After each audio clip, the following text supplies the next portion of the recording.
Тигуан има нещо като пророчество. Самото му име е избрано през 2007 година при лансирането на първото поколение и то означава кръстоска на тигър и игуана.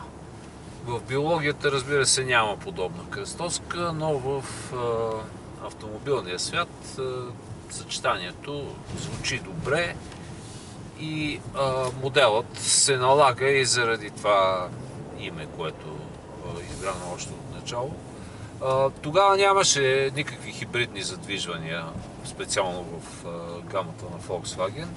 След това обаче хибридността стана нещо като задължителен елемент от развитието на автомобилите. Вече хибриди има в гамата на всички производители, във всички моделни семейства и Тигуан също има своето хибридно задвижване, което тестваме в момента.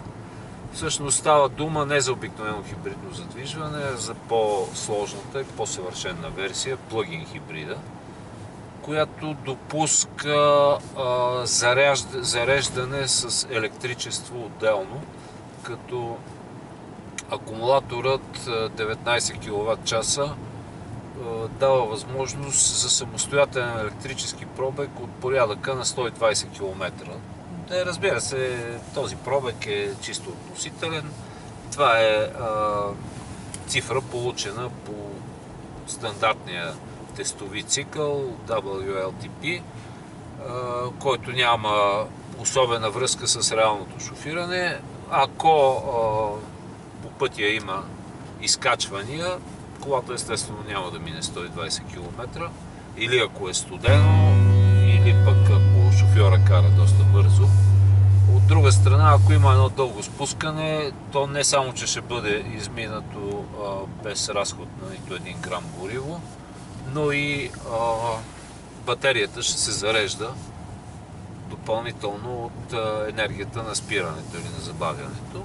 Това са теоретичните основи на този тип хибридни задвижвания.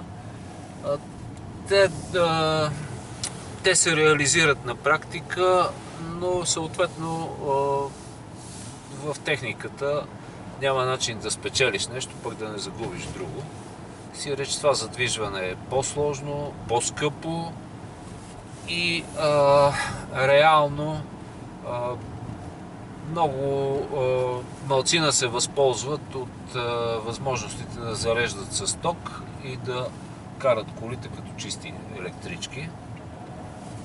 Но вече е важно да има такива задвижвания за различните пазари. Те се стимулират по различен начин с облекчения, с по-ниска цена, с данъчни облекчения и в крайна сметка хибридните задвижвания намират своето място, може би не такива каквито са очакванията към тях, но все пак имат разширяващо се присъствие, особено плъгин хибридното задвижване, което всъщност е и това, което дава най-голяма реална икономия с възможността за чисто електрически пробег. Специално при Тигуан с теоретичния пробег от 120 км колата може да бъде използвана ежедневно, без да се харчи нито грам гориво, просто защото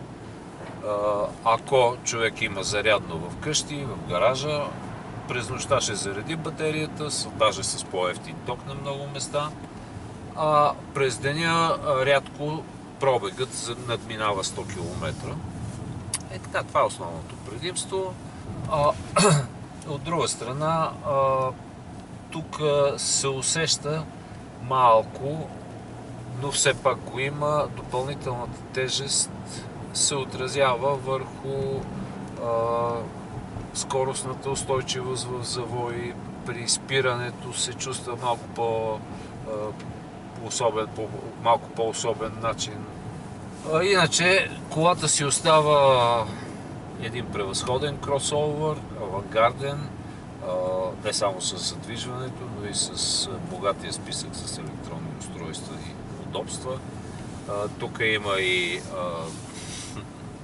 масаж на седалките, подгряване на седалките, всички възможни устройства за безопасност и комфорт и съответно пък по-висока цена. Тази кола е над 105 000 лева, което не е малко, но в крайна сметка това е решение, което взима купувача. Дали си струва да дадеш такива пари за това, което получаваш. Предлага се достатъчно.